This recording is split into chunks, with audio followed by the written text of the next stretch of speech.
The key to effectively selling your accounting services is first understanding how your ideal clients buy them. So, how are the people you want to serve looking for and deciding to hire tax professionals?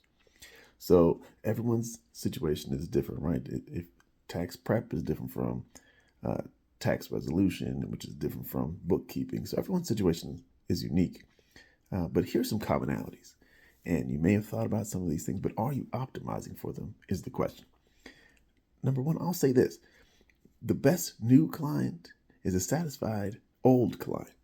So are you actively sending messages to communicating with previous clients to make sure they come back? If you have a service that needs to be repeated, tax prep every year or whatever, I encourage you to actively send direct mail, emails, text messages, phone calls to make sure that your clients come back.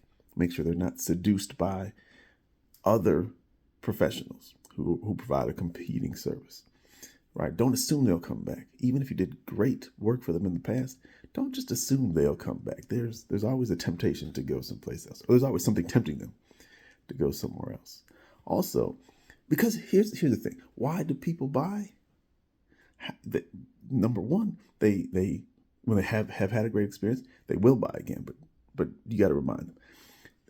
These services are very often bought by referrals, recommendations within their networks. So, are you actively asking for referrals and making it easy for referrals to happen?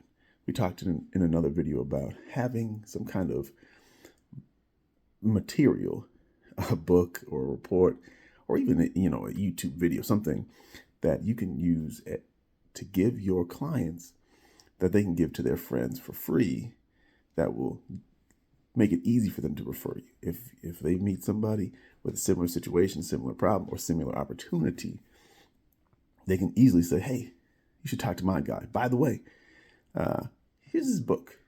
It's a little cost on the front end if you're providing physical materials, but it gives you instant credibility and authority and makes it easy to recommend you for your clients to recommend you to their friends and their peers. So are you actively seeking for and even incentivizing referrals? Also, there's often anxiety around this, but are you actively asking for reviews? Now, you can't incentivize reviews. You probably know that, but you can ask for them, and you should. A great time to do it is right after you've completed this service. If you're sitting in the office with your client and you've just shown them, you're going to get the outcome that you wanted, or you're going to get a better outcome than you wanted, or that you even hoped for. Why don't you just here and now go on to Google, give me a review? It's going to help me out a lot. And it's going to help other people who may be struggling with the same thing find the right solution. So they'll have a great experience as well. And you can ask for that. Don't be nervous to ask. There's nothing wrong with that. But those Google reviews go a long way into that same effect. People buy from people they trust. And that creates trust. Also, on to the next thing. So let's say this: retention, referrals, and reviews. You got to optimize for those. Then your website. You want to be findable on search. You want to be findable on AI. So you should have a website. It doesn't have to be fancy. It does have to be findable. So you'll want to have a website that's optimized for the search terms that your ideal clients are using, what they're looking for when they're looking for help with their taxes. If you're talking about a local area, you need to include your city, surrounding cities, where you work and where you want to find clients, so that Google knows, and so that people who are searching and finding you know that you're for them.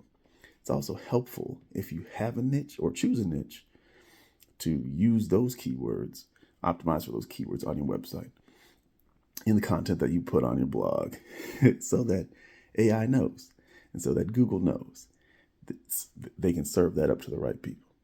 And increasingly, AI is going to be the one doing that. or people are going to be going to AI to ask that question. So you want to optimize for your niche. You want to also, if possible, look for ways to be mentioned in relevant authority sites or publications. So if we're talking about local, try to get in the newspaper.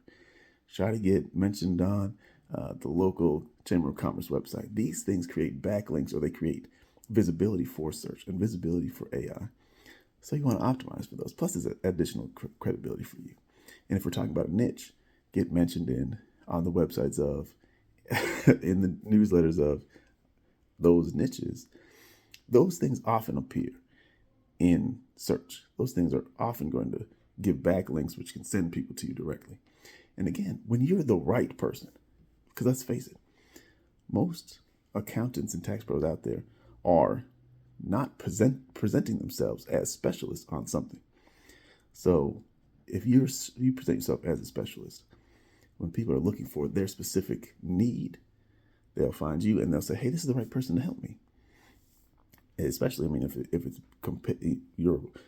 everything else is the same, but you talk specifically to my niche, you talk specifically about my issue, I'm going to choose you over the other person. Even if the other person may be closer in many cases, I'm looking to drive to somebody, but I'd rather drive a little further and get someone who specifically understands my issue rather than going to a closer by generalist. And so those are some things that influence how people decide to buy. Are you the right fit for me? Are you trusted by my network? Are you a specialist in the issues that I have? And are you even visible? So when you optimize for those things, you're going to position yourself to sell. Now, this is going to be a two-part. I'm going to do 2 videos on this. We didn't talk about the actual selling. But first thing is being found. Are optimizing for the reasons that people buy, or the ways that your people buy. I didn't say this, but I meant to.